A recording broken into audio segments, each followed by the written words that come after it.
I'm not threatening you. Say one more word, and that's 30 days. 30 days. Hey, what's going on, guys? Welcome back to Sovereign Citizens Hall of Fame with your man TP. Today we are stepping into compilation number 268. And for this compilation, we will be in two different courtrooms. Also, don't forget to like, comment, share, and subscribe. Commentary will be in these proceedings, and also chapters will be added for your convenience. Now, the two courtrooms we are going to be in on today are both going to be out of the state of Colorado. And it's time to ask a serious question, guys. Is Colorado now become the competition for the state of Michigan? Because it seems like there's a lot of sovereign citizens coming out of the state of Colorado. Nonetheless, we have two proceedings in Colorado. The first judge's courtroom, we do not know who the judge is, unfortunately, but shout out to Sovereign Citizen Chronicles for sharing this proceeding with me. But we do know that the sovereign citizen name is David Fuller. For the second proceeding, though, we do know that judge's name, and his name is Judge Casey Brown. So listen, hope you guys enjoy this compilation. Let's keep these compilations rolling. Keep sharing whatever it is you can to help out the channel. I do appreciate it. And now let's jump into number 268. Terminated the representation of the public defender's office, and having represented to the court that he intends on proceeding without counsel. Is that correct, Mr. Fuller? Yes, ma'am. Because you're representing yourself, as I indicated before, you are held to the same standards as an attorney in terms of improper questioning will not be permitted, and you follow the rules of procedure and rules of law. Do you have any questions before we go? No, ma'am. Hi, if you want to come forward, raise your right hand. Talia Spinelli. And what do you do for a living? I'm a police officer with the Colorado Springs Police Department. I believe it's July 1st of 2022. I conducted a traffic stop. What was that traffic stop for? There was a driver's side tail light out. And at any time did he present proof of insurance? No, At any time did he present proof of registration? no, At any time did he present proof of his license? no. How did you check if he had a license? So I was able to find him in our law enforcement databases using the information that he did provide to me. I obtained a digital photograph of Mr. Fuller who matched. Does Exhibit 2 purport to be a certified vehicle record from the Colorado DMV? There is a seal on it, and I certify that the attached or true and correct copies is maintained by the Colorado Division of Motor Vehicles. Do those records relate to the defendant, Darrell Fuller? There is a name, yes, and the date of birth that I located for him, yes. Okay, thank you. Your Honor, the people would move to admit self-authenticating document the DMV records of defendant David Fuller. Any objection? Yes, I got an objection. You got this child support in here. They had to pay me back all this money. Why ain't that in here? That it's a record, I'm assuming, when a driver's license is suspended for child support, regardless of There was no driver's. whether or not but your driving privileges are suspended for failure to pay child support. So admitted. Your Honor, let the record reflect that the defendant has been served proof of service that the license has been revoked. And that's part of that DMV packet in Exhibit 2. Yes, Your Honor. Got an objection, man. There's no license. I understand that you're admitting that you don't have a driver's license. I turned my license in 1999. I understand that. 4 years ago. I You understand. can't charge me for not having a license. Yes, you can. No, we can't. Mr. Fuller, got you and I are you. going to talk about it, and you'll have your opportunity, okay? See, he's trying to bury me in false. Well, Mr. Fuller, That's false. I understand your objection. It is overruled. No further questions, Your Honor. For Officer Spinelli. Yes, I do. What law requires an individual to get a license? Your Honor, objection. That's constitutional. No, She is not an expert in the law, so. Well, she wrote me a ticket for it. No, Mr. Fuller. Well, I'm going to tell you this like this here. But no. There is no law that Mr. Fuller, requires me. Mr. Fuller, we're going to follow procedure. Okay, And so you've procedure. asked a witness a question What that law requires her to- she cited me to get a loan? She cited you on your ticket under the Colorado Revised Statutes 42.4, 215, 42, 101 subsection 1, Okay. 2, 3, 1, Cool. 1, et cetera. Wait a minute. And those are the laws that she cited Okay. you for. But the law I'm Violating. following is my constitutional right. Well, wait, and that's that's an argument, and it's not properly before this witness. I'll give you an opportunity to make argument when it's your case in chief, okay? Okay. Your question Now, to this see, the reason why I asked that question, Your Honor, I don't carry a license. I don't use a license. I understand. But she wrote me up for a license I didn't have. How can she write me for something I Ms. don't Fuller, use? because I just explained to you. That's not a good explanation, Your Honor. I understand that, but the laws in the Colorado revised statutes. But it does not supersede the No, wait a Constitution in my minute. right. Wait a minute. You and I, I'm going to allow you to make that argument on the record, and at the end of the trial, I'm going to rule. right. But she cited you according to what is contained Okay. in the Colorado revised statutes. And so that's a question properly before her, but the legal or constitutional argument is not properly made in front of this witness. So do you have any other? So she can't answer why she wrote me a ticket without a license. Well, she could answer that. It's not required under any Wait a law. minute. No. That's what I'm no. like. We're not How is it arguing. We're required? not arguing. We're not arguing. That's not a state law? She can answer the question to what she cited you for. Okay. She can. Please answer that question. Okay. So Officer Spinelli, what did you cite Mr. Fuller for? On that day, sir, I did cite you for not having your lamps as required, drove a vehicle without a valid driver's license, failed to display registration and compulsory insurance, and those are the citations. When I went to go pick up my car, there was no lamp out. So That's not a question. I'm just telling you the facts. You know what? You will have an opportunity to testify, but you're asking her why she pulled you over. And so her answer was you had a tail lamp out. But she didn't say that at first. She said my tag didn't come back to nothing. She recognized, right? We did say that during Yes, the course of our conversation. But you never even said that a light was out to me. You never even told me that. I didn't find that out till you wrote it on the ticket. So why would you make up a statement that you stopped me for a lamp being out and the lamp was not out? Objection, Your Honor, badgering the witness. Sorry. Sustained. I have no further questions. Okay. And did you respond to a call for service on 11/29/2022? Yes, I responded to a traffic stop initiated by CSPD Sergeant Al Rogers. And what did you see when you arrived on scene? Officer Rogers had stopped a vehicle, an SUV with no plate attached, and he had informed me he had contacted the driver. Were you wearing your body-worn camera that day? Yes. Was it turned on? Yes. Is this the CD I showed you in the hallway? Yes. Are these your initials? Yes. Officer Forrester, at any time did the defendant furnish proof of registration, No. proof of a license? No. Did he have plates attached to the rear of his vehicle? To my knowledge, no. See, he took them off. See, he wrote there. And on the top of the page there, can you read the three words that are bold? Proof of service?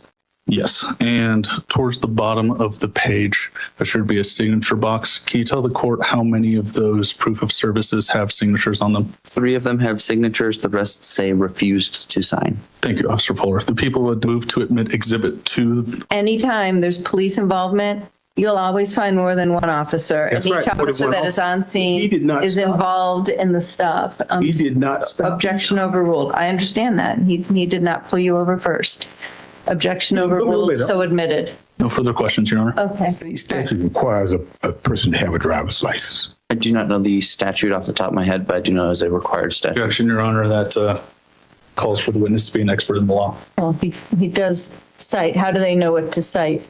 We use reference guides for the exact statutes when it comes to driving under revoked or driving with or without a license. Is it illegal to drive without a license? Yes. Since when? What law, what statute requires me to get your license to travel upon the public road? It would be Colorado Revised Statute 42-2-2061A. You're required to drive with a license. I'm not required to drive. Driving. I travel. I told you that. I told him that. Objection, badgering the witness. Sustained. This. It is against the law to travel. So I got to waive my right to get there? No. Mr. Fuller, you have a legal argument that you are dying to make to the court that is a U.S. Constitution versus state law argument. It is not. This officer did answer your question. What was the reason the officer stopped me? This is not there's been no. He can testify against me, Your Honor. He should know what I was stopped for. That's fair. Mr. Fuller, today is a trial. See, that's what I don't understand, Your Honor. How can you replicate something that don't exist? I understand you don't understand that. You can't just sit here and start writing Any other tickets questions for this witness? or licenses that I don't use. Any other questions for this witness? No, ma'am. No more further questions. Any, correct? No, Your Honor. I'm going to be honest. I did not know. And hey, maybe I'm late to the party. I have to check if it's a thing in my state as well. And maybe it is, but I did not know that your license could be suspended for non-payment of child support. And for him not to have a license since 1999, that is a long time. But this particular proceeding is definitely comical. Mr. Fuller, he's an animated character. He's making this proceeding a whole lot of fun. And also, the judge, she's having a good time with the proceeding. So definitely enjoying this one thus far. But let's go ahead and jump back in. Any other witnesses? No, Your Honor. All right. People rest. All right. Thank you, Mr. Fuller. Yes, ma'am. This is your opportunity to testify on your own behalf. If you take the stand, we'll get your testimony. If you want to make argument as opposed to testify, then you can rest your case and I'll allow you to make an argument. Rest my case means I'm found guilty. No, to rest your case means that you're leaving it up to the court to determine whether or not they met their burden of proof. But if you want to testify, then okay, so if you're not going to testify, do you have any witnesses? No, I don't. Okay, so if you're not going, wait a minute, if you're not going to testify and you have no witnesses, then you are resting your case. However, I'll allow you to make argument. How it goes is the people will start and then you can make argument and then they'll have a brief opportunity to respond to them. So you each have 10 minutes total to argue to the court, and then I'm going to rule. And when I rule, it's not a back and forth. It's not an argument. It is a final ruling. You can always appeal my ruling. It is not a back and forth. Closing argument. Your Honor, I believe the people have met all of the elements of all of the charges provided. Mr. Fuller, sir, this is your opportunity. Public road is a place of business for property gain. I never did that. Now it says right here, private automobiles are not required by any law, code, or statute to be recorded. So I don't know what he's... Where are you getting that? Chicago v. Chicago Motor Coach. Well, see, they all refer to driving. Driving is making the public road the place of business for property gain. You're using the public road for profit. Traveling, it's not required under any law. You don't have to have a license, registration, or anything. Yeah, Chicago v. Chicago Motor Coach, 169 NE 221. The use of the highway for purposes of travel and transportation is not a mere privilege, but a common fundamental right, of which the public and individuals cannot rightfully be deprived of. They sitting there putting me in a CDL. I don't have a CDL anymore. Okay, Thompson v. Smith. The right of the citizen to travel upon the public highway and transport his property thereon, either by carriage or by automobile, is not a mere privilege which the city may prohibit or permit at will, but a common law right which he has under the right to life, liberty, and pursuit of happiness. See, I quit using the license in 1999. I never had this problem before until I come out here. And these prosecutors don't seem to understand the difference between travel and driving. That's two different things. So he wants everybody to be drivers on the public road. So if you want me to get a driver's license, we got to set a contract and I got to get paid. That's what a driving license is for. That's why you got truck drivers, bus drivers. These guys that drive the train, they get paid to be drivers. If you're going to tell me I got to go and get a driver's license because you say so or the state says so, you got to pay me for that. That's a contract. And the only way you can tell me I can't do it is you got to lawfully amend the Constitution.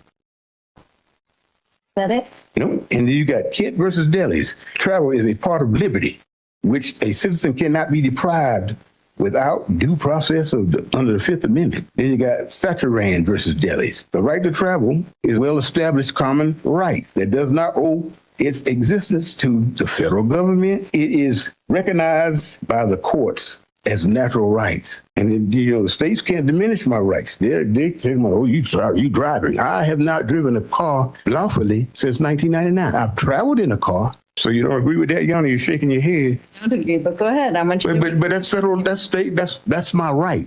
See, to look, for free people have the common law and constitutional right to travel upon the roads and highways that are provided by the governments for that purpose. Licensing of drivers cannot be required of free people because taking on the restrictions of a license requires the surrender of an inalienable right. So I'm not giving up my rights. But you telling me I got to go get a license, so you forcing me to give up that right. My rights cannot be diminished by the state. It can't be diminished. That's called fraud because you can't revocate anything. You can't tell me, they can't tell me I just can't use the public road. Nobody, you don't own the public road. Travel is not a privilege requiring license, vehicle registrations, forced insurances. That's Chicago v. Chicago Motor Coach. What's the year on that? 1929. 1929. No, it's been revived. It's been overruled. It has been What overruled. they still using. Yep. We still use it. Right. Well, it has been overruled, but go ahead. So you telling me we got to go and waive our rights to get your license? I'll tell you in a minute. So that's the waiving. That's Full argument. You have 3 minutes left. Miranda versus Arizona. Where rights secured by the Constitution are involved, there can be no rulemaking or legislation which arbitrates them. So you overruled that one? That's been overruled? No, it ain't. You use it now. Miller v. U.S. The claim and exercise of constitutional rights cannot be converted into a crime. So you can't tell me I got to go get your license and charge me, oh, you driving without this. I don't drive. I travel everywhere I go. So you telling me I can't travel? I don't disagree that you can travel from state to state. Yep, that is a constitution. And it doesn't require anything. Right. You don't need permission. A license is permission. What is it then, ma'am? Driving is different. Driving is a privilege. It's not a right. That's right. I don't have to have that privilege. Traveling is a right, And I right? suppose on your gear shift, there's a T instead of a D. Ma'am? Right. I didn't hear you. I said, I suppose on your gear shift, there's a T instead of a D. Well, you got the right to travel. No license and registration is required. Right? So you got to live. That's a right. You can't take my right. And you are out of time. So first, Your Honor, the 10th Circuit has consistently held that the fundamental right to travel applies only to interstate movement and not intra-state travel. So within a state may be regulated under McGraw versus City of Oklahoma.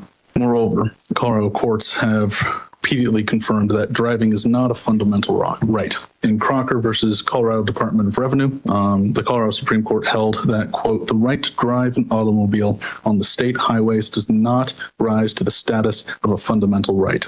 Similarly, in Mayo versus National Farmers Union Property and Casualty Company, the court stated that household insurance exclusions did not infringe on travel rights because they, quote, at most inhabited, end quote, decisions to travel together by automobile, but imposed no constraint on separate travel by automobile or joint or separate travel by other means. Federal courts have agreed with the District Court of Colorado in Meisman versus Fremont County, in which noting that requiring driver's licenses is a valid exercise of the state's police power, and that conditions precedent to granting a driver's license, car registration, or license plates do not infringe on constitutional rights. They were citing Supreme Court precedent Bell v. Burson. Provides for certain enumerated rights as belonging to the federal government. Anything that's not enumerated or implied is reserved for the state governments. States have the authority under the 10th Amendment to regulate the operations of motor vehicles on highways, public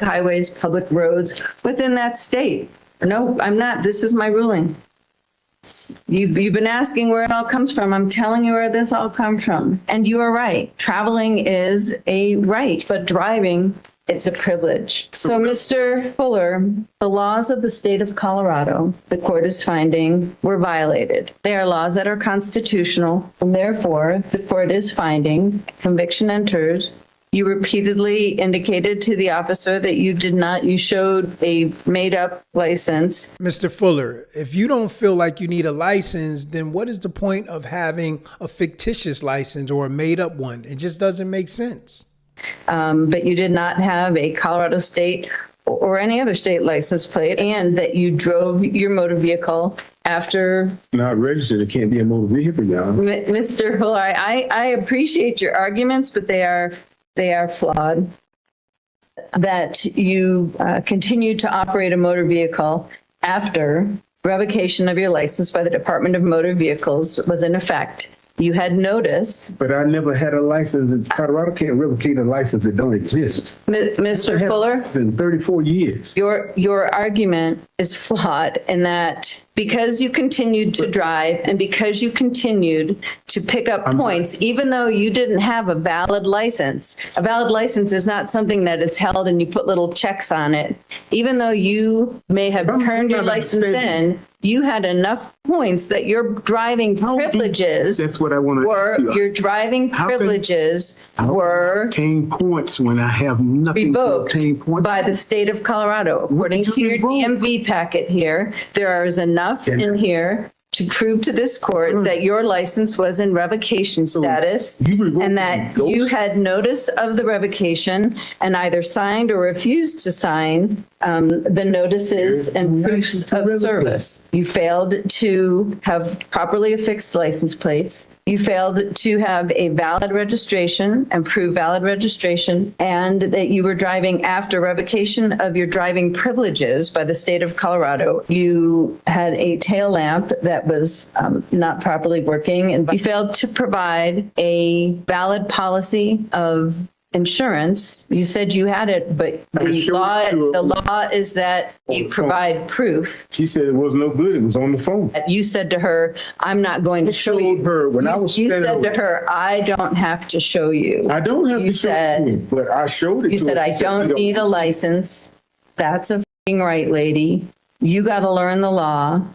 Yeah. And I know you're not debating that. So But I got a question for you. When is the revocation going to be lifted? you have to go to the Department of Motor Vehicles and ask them what the status of your license is and what it would take for you to get a license. I can tell you now, you just amassed a whole host of points. So I would venture to guess you But just this is- put this is yourself the in a problem, situation. I haven't had a license since I come from Iraq. I understand that, but you must have a valid driver's license. If you are a resident of the state of Colorado, you must have a I valid got Colorado engaged in driver's license. transportation and commerce in the state of Colorado. You are citing a definition that is not recognized by this court or any court But it's still of driving, law. right? Yeah. If you're arguing that it is a commerce clause argument, however, But regardless, Your Honor, it's still a contract, right? it is not a contract. So I don't have to go to the For financial gain. You need a driver's license Mm-hmm. in the state of Colorado, whether you're visiting Aunt May or going to the store or going to court It's or free, going to right? work. It's free, right? It is not, and it does not have If I to got be to sign free. my name to it, you know that's a contract. The state of Colorado has the authority, as I've repeatedly cited, to enact laws that require a driver's license in the state of Colorado. And so for that reason, Mr. Fuller, I appreciate your arguments. It is not an argument that will get you anywhere but I see that. into trouble. I've never had a license since I was, 19 years old? I can tell you, I would, And I don't know that that's Is it a money grab for the state true. or what? Because I've never had this problem well, before. and look at your driving record. Your earliest conviction in May of 2016, driving when your license was under restraint, suspended, and that was here in Colorado. That's right. Everything has been here in Colorado. Well, you've got a conviction in North Carolina for driving with a revoked license. You've don't know got what- a failure to appear in North Carolina. You've got to fail to answer a citation in New Mexico. Then you've got a failure to appear in North Carolina, failure to appear in California, defective brakes, speeding, expired or no non-commercial driver's license in And Illinois. what year was that? In 1999, Yeah. That's the last Yeah. year I had my license. right? And then in North They took 'em away. Carolina, back in 1984, you driving wrong way, expired license in 1991 from North Carolina. I've been stopped in a lot of states a lot of times and never had a problem. Well, maybe Okay. Colorado's just not the place for you. Colorado. That's right. You might be right, ma'am. You might be right. I'm going to set a sentencing date when you come back to court because you are going to be on some type of probation and required to get a license. So I'm going to give you some time. You can require me to get a Yeah, license? I can make it as a condition of probation, or I can sentence. So now what if I don't qualify for the condition of the probation? I to know. get a Well, license? that's why I'm going to give you some time to figure that out. And we're going to come back here, do 9 at 9:30. 83 and 22 T10889. So, Mr. Fuller, we're celebrities. Did you know that? How's that, Yana? Somebody videotaped your hearing and posted it on YouTube. Some organization, I don't know who they are, but we're famous. Maybe that makes us influencers. I didn't know nothing about that. Yeah, somebody brought it to my attention. Another judge had been watching, so I don't know. How would they do that, Yana? So when we have to live stream, our legislature requires that we live stream all of our proceedings, and then they record these and they post them on their YouTube pages, apparently.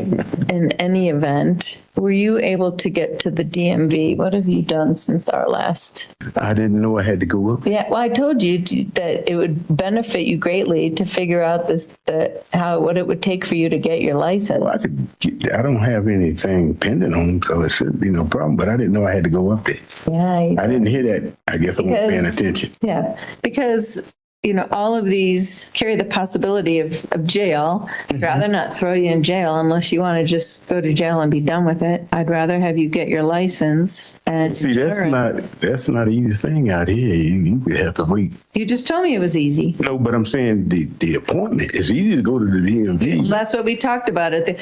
And I know we talked about it because it's videotaped, so we could just sit down one day with some popcorn and watch it. I guess I wasn't paying attention to that. I know you weren't paying attention. You were kind of upset. Okay, I'm going to set you out I'm going to give you a couple weeks. I want you to have an appointment.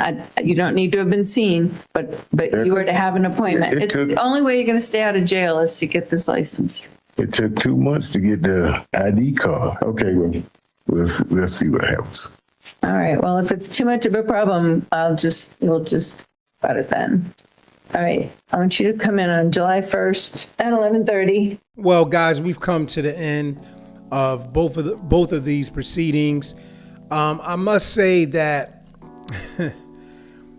Mr. Fuller was so confident in his testimony, what he was reading. I felt he should have just handed out a copy of what he was reading to everybody and just had them follow along, because he was so confident in everything that he was saying. And we see the young lady sitting behind him. Oh man, this was gold for her.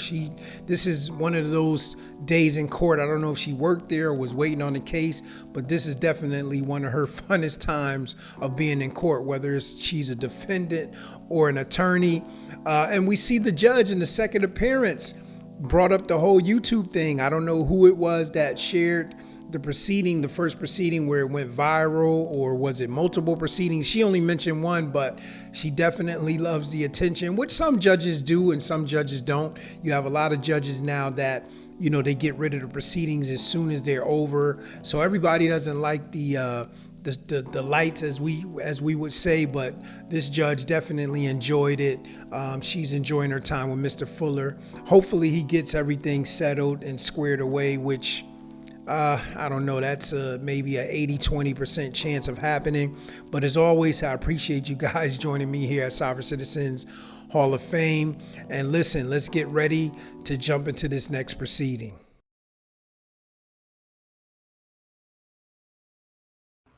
.051 People versus Julio Soto. Entries of appearance, please. Rafe Taylor on behalf of the people. Good morning, Mr. Soto. Morning.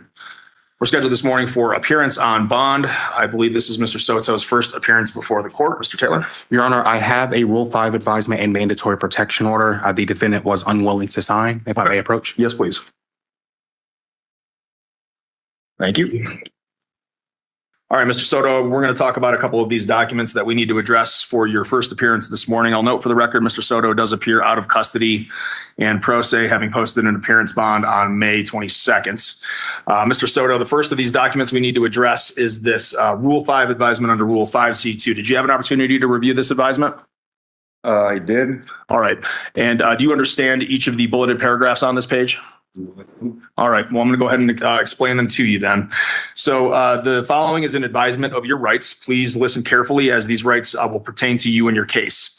You have the right to remain silent, and you do not need to say anything to anyone about the facts of your case. Any statement that you do make can and may be used against you unless it is something that you say to your own lawyer or a statement made to the district attorney while attempting to negotiate a plea agreement.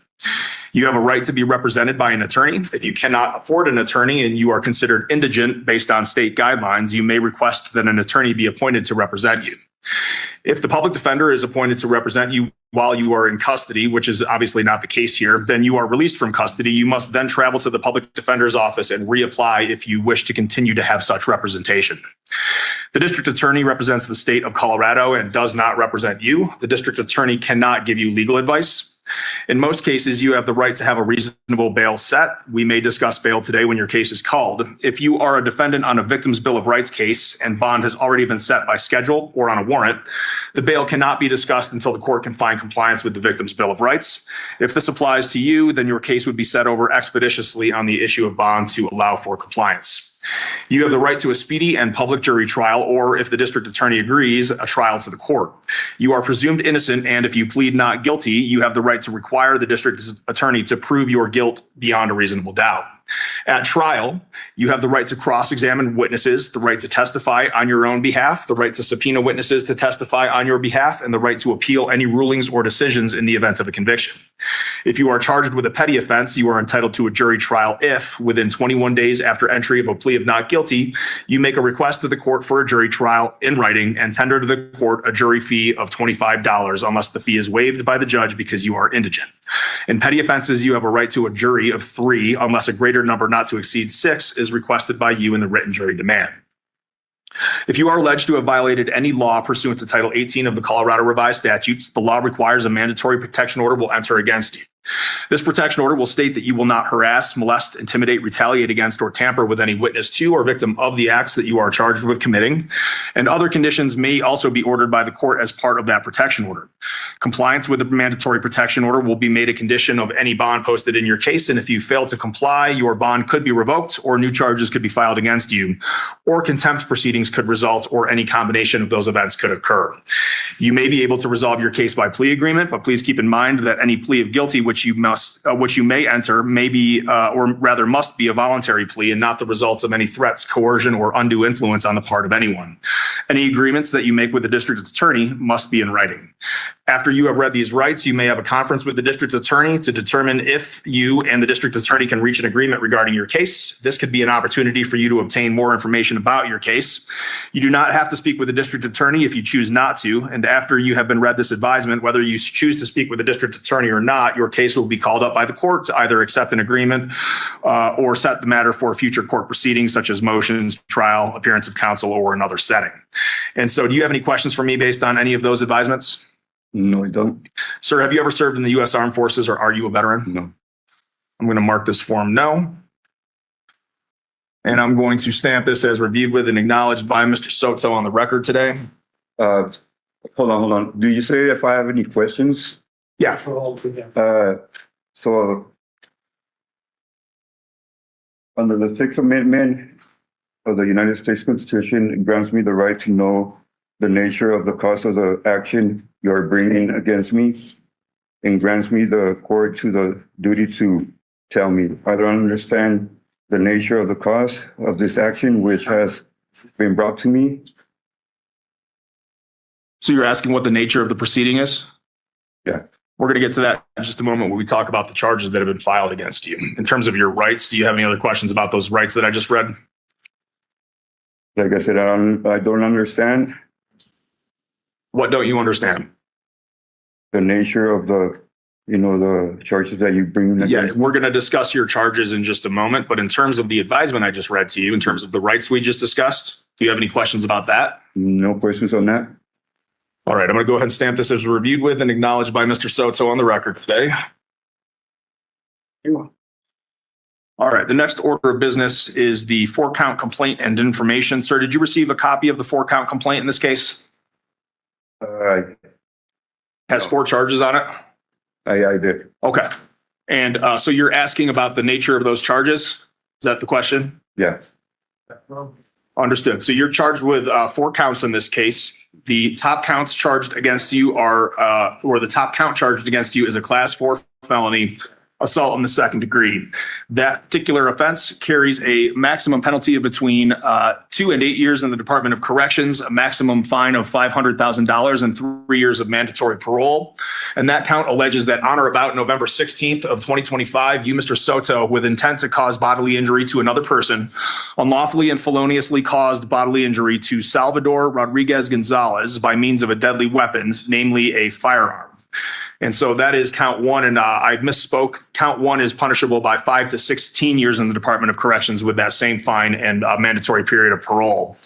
Count two is conspiracy to commit assault in the second degree. That is a class 5 felony. And it alleges that on or about November 16th of 2025, you, Mr. Soto, with the intent to promote or facilitate the commission of the crime of assault in the second degree, unlawfully and feloniously agreed with Transito Soto that one or more of you would engage in conduct which constituted that crime or an attempt to commit that crime, or agreed to aid the other person or persons in the planning or commission or attempted commission of that crime, and an overt act in pursuance of the conspiracy was committed by one or more of you. So that's count two.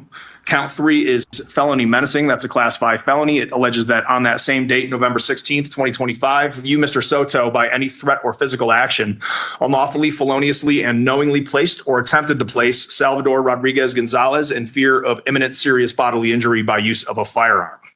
Finally, count 4 is conspiracy to commit menacing. That's a class 6 felony, and it alleges that on or about November 16th, 2025, you, Mr. Soto, with the intent to promote or facilitate the commission of the crime of menacing, unlawfully and feloniously agreed with Transito Soto that one or more of you would engage in conduct which constituted that crime or an attempt to commit that crime, or you agreed to aid the other person or persons in the planning or commission or attempted commission of that crime, and an overt act in pursuance of the conspiracy was committed by one or more of you.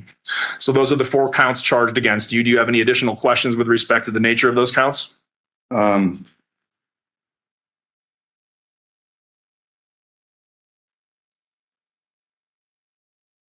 Is this going to be a civil or a criminal action? This is a criminal case.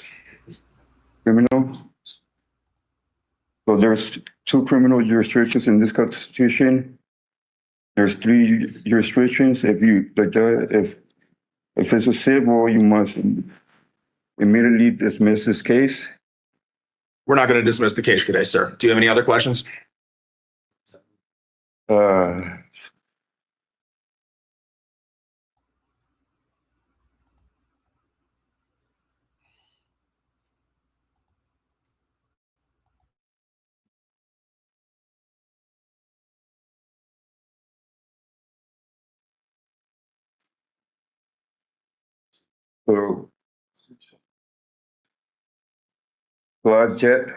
I move forward to dismissal for reason is because you are in the wrong court. I'm in the wrong court.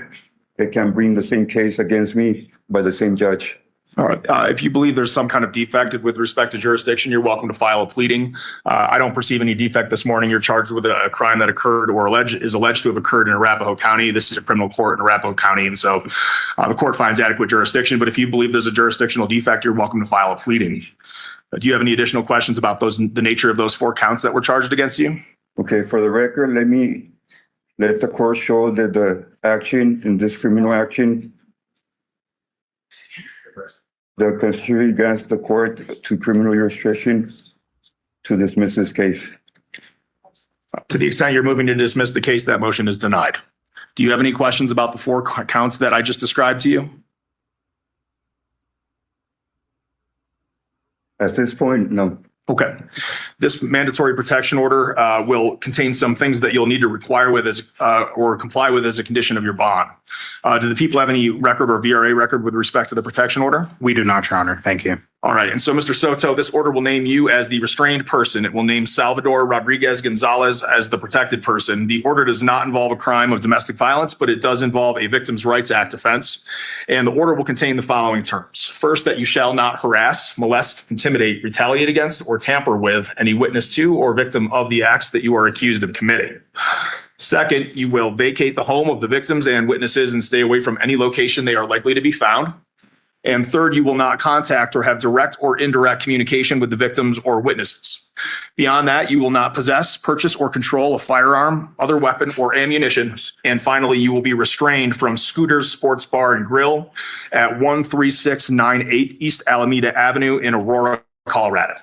Do you understand each of the terms of this order? No, I don't. What do you understand? Like I said, I don't understand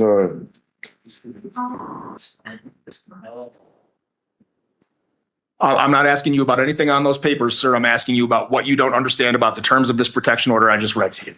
I don't understand the nature of the charges that you're bringing against me.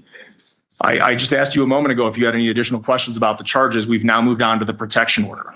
Do you have any questions about the terms of the protection order? Have you seen a couple it's going to be under common law or? No, this is statutory law that contains crimes that you are accused of committing. So this is a criminal case. It's based on a violation of statute. And those 4 counts that I just read to you are the counts that have been charged against you. With respect to the protection order and the terms that I just read to you, do you have any questions about those terms that you're required to comply with? Is this right here under common law? I should have. I just answered that question, sir. This arises under statutory law. The injured party under the common law, whereas the default, there's an injured party. So there's no injured party. Yes, there is. The injured party is the individual who I read to you, Salvador Rodriguez Gonzalez. That is the alleged injured party. I don't see no injured party here, so there's no evidence at all. Mr. Soto, if you would like to file a pleading with respect to whatever you've got on your papers in front of you, you're welcome to do so. I'm not going to hear any more argument as to that this morning. Do you have any questions about the mandatory protection order? No, I need to read it again. I'm not going to read it again. Do you have any questions about the order? No. You're going to be required to comply with this order. I'm stamping this as reviewed with, acknowledged by you on the record today. If you violate this order, you will be held in contempt of court, or you may be charged with a new crime, which could be a misdemeanor or a felony. All right. Mr. Soto, do you have a plan for an attorney in this case? Do you intend to apply for a public defender or hire private counsel? No, I'm going to represent myself. You're going to represent yourself.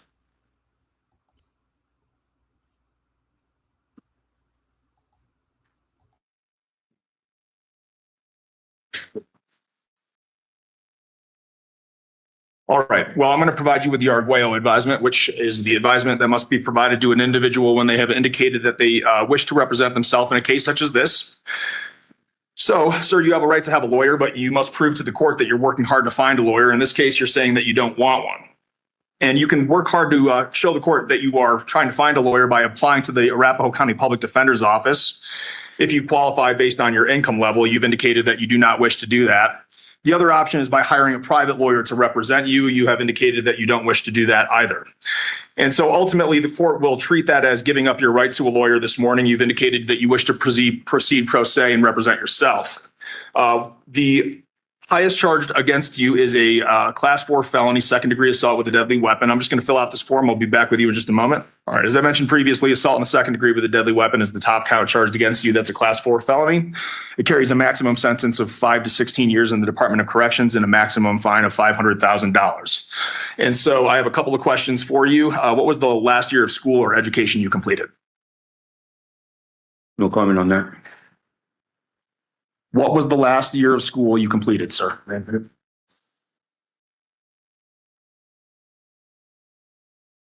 Do you have any legal training? Legal what? Legal training? Don't know that question. That's a no? I don't know that question. Okay. I'll take that as a no. Do you understand that the criminal law is a complicated area and that having a lawyer trained in this field could be of great help in preparing and representing you in your defense? No. Can you repeat it? Do you understand that the criminal law is a complicated area and that having a lawyer trained in this field could be of great help in preparing and representing you in your defense? Yeah, I don't need one. Okay. I'm going to mark the form no.